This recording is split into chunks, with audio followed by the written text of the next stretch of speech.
joining us today on Coastal and Progressive Rainbow Forum on Society Bites Radio. Today we will be speaking with Robin Ettinger, and she'll speak on the history behind the Violence Against Women Act, or VAWA, and her career experiences in marketing and global companies. I'm going to first, Robin, welcome, and I'm going to read a little bit about your bio here. You have an incredible resume. Oh, thanks. Okay. Nice to meet you. Nice to talk to you, Steve. Nice to talk to you, Robin. Here, I'm going to tell our audience, our listeners here, a little bit about your background. Robin Ettinger is a marketing and branding expert who creates the strategic direction for successful multi-channel marketing and branding campaigns across many categories and products. Robin has had the opportunity to work for several global iconic luxury brands, including Mont Blanc, Escada, and Godiva Chocolatier, as VP of Marketing for the Americas at Safilo. I believe I pronounced that right, I'm hoping. It's Safilo. Safilo. Safilo. Yeah. Okay, I'm sorry. Safilo there you go. Eyewear. No problem. She provided brand management for over 25 brands, including Dior, Giorgio Armani, Gucci, Kate Spade, and Hugo Boss. Earlier in her career, Robin spent 6 years at Liz Claiborne in various roles, including the Director of Strategic Marketing and Retail Marketing Director for their company-owned stores. In their roles, she was the director and spokesperson for Liz Claiborne's groundbreaking cause marketing program, Women's Work. As one of the first programs to focus on building awareness of domestic violence, Robin shared the program elements as a model for corporate America. Robin holds a master's degree in business administration at Fairleigh Dickinson University and a Bachelor of Fine Arts from the University of the Arts. She is a guest lecturer at LIM College, Baruch College, and FIT, all in New York City, providing insights and mentoring to graduate and undergrad students in the marketing disciplines. That is an incredible career you've had here, Robin, and we're so honored to have you with us today. Please tell us a little bit more here about how you, it's spelled out here, but tell us a little bit more what led up to your starting and helping introduce companies to the violence against women and how this act actually happened.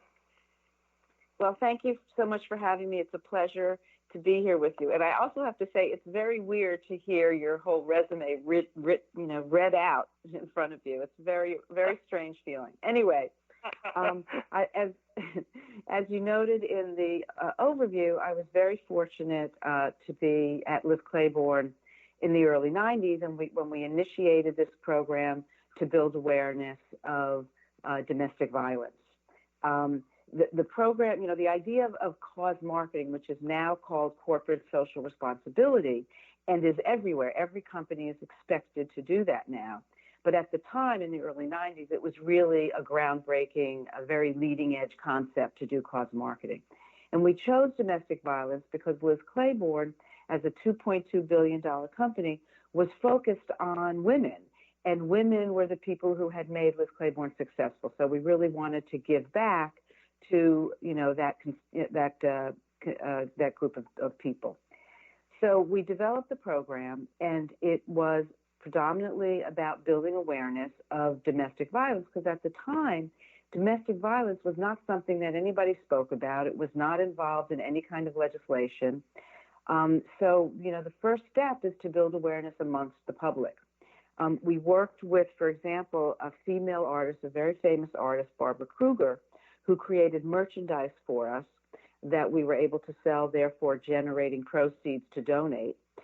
Also, when you work with an artist, all of a sudden you get a lot of press because people want to talk about what this artist is doing.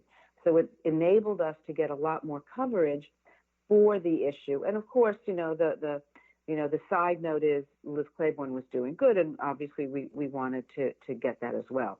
The program we developed was a multi-level program, so there was a lot of national stuff done to build awareness and start a dialogue. Through that, I was on the Oprah Winfrey Show.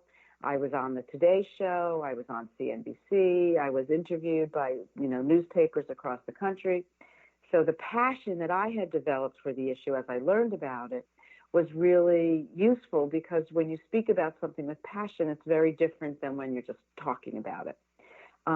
We also did national shopping days at the Liz Claiborne stores, where we donated proceeds from all the shopping during those days as well to support the cause. We also had a local level to the program, because each store partnered with a local shelter, so that the funds that we were generating through our shopping days and other things were given on a local level. And then we were also able to provide clothing and support such as that for women in shelters. And then as a corporate issue, we created employee education programs. We created a path for confidential communication. We supported at-risk employees, because most of our employees were also women. So through all of that, we really got involved on a national level with the Violence Against Women Act. So first, I want to just say that September 13th was the 26th anniversary of when that bill was signed into law by Bill Clinton in the Rose Garden, and that was in 1994. And I was invited to the Rose Garden when that bill was signed, and I got to meet President Clinton. Joe Biden is the one who really developed and created the Violence Against Women Act. He worked really, really hard to put the legislation together. It was bipartisan. He did a lot of interviews with women to learn about the issue. So what really happened is you had this interaction of public, the public is building awareness and becoming aggressive in their thinking about an issue. And then the political side of it, it becomes the political agenda. So those things kind of all come together. And this has also happened very recently, if you'll all remember, with the Marriage Equality Act, where it all bubbled up across the country, and then the legislature followed and did the act. So anyway, with all of that, I got involved, and I was involved from the early on through. And I'm just should I just keep talking, Steve? Yes, well, and I am so impressed here. You have such an incredible career. And this is kind of a little side note I want to interject into. I just was looking here again, and if your time at Godiva Chocolatier, where are they based? So that's a whole different story. Godiva, I have to tell you, Godiva was truly one of the most wonderful jobs you could ever have. I was director of marketing there. Godiva is, so Godiva, when I joined Godiva was three separate companies, one in Japan, one in Belgium, which is where it was created, and then one here in the U.S. During my time at Godiva, it became consolidated. It was owned by Campbell Soup Company, which is crazy. It was bought by Campbell Soup Company many, many years prior, but it ran very independently. So it was based in New York, but I spent a lot of time back and forth in Belgium. And I have to say, when somebody says, well, what did you do at work today? And you get to answer, well, I tasted chocolate.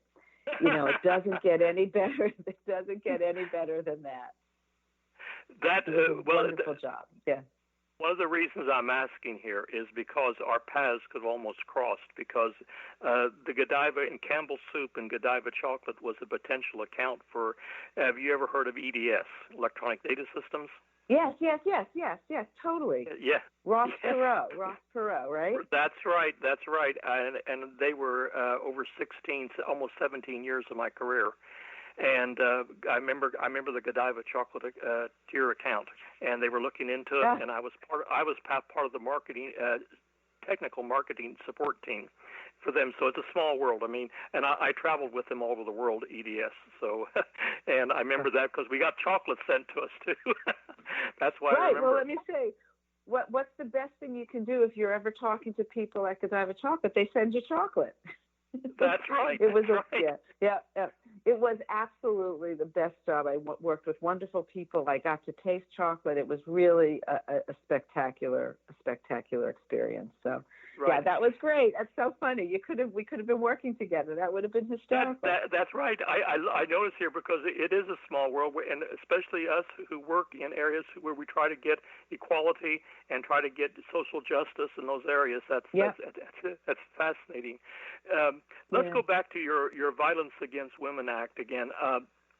That is so impressive, and I am just I'm sure so many women in this country should owe a debt of gratitude to you and others who worked on this, and Joe Biden, of course, who a lot of us hope will be our next president. We are hoping that, and that's something he needs to bring out, I hope, more in his advertising and things, because I was not aware of this until you just brought this up, about his career in that area. Well, it's interesting because, September 13th, as I said, was the anniversary.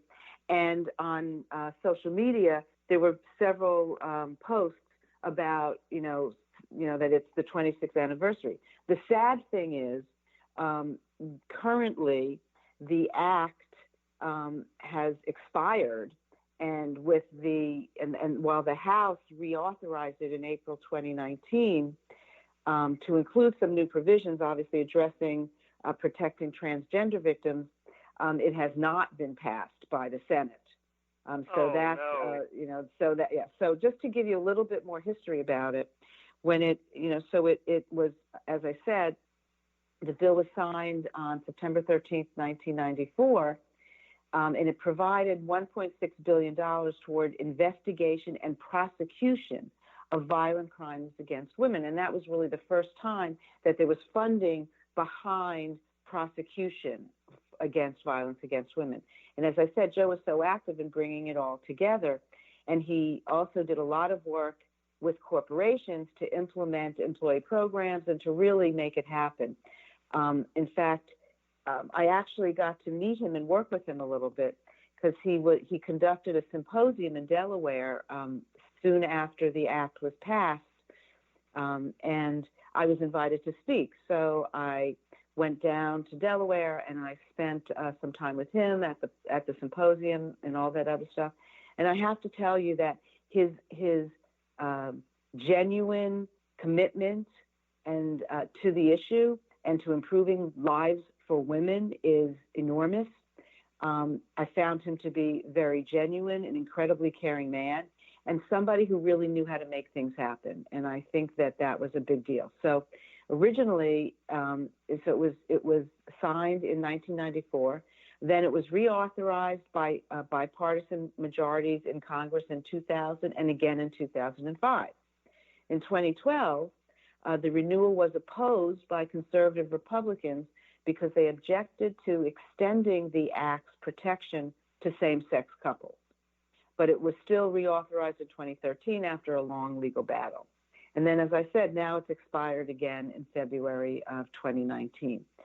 So, there are a lot of reasons that we need Joe Biden in the White House.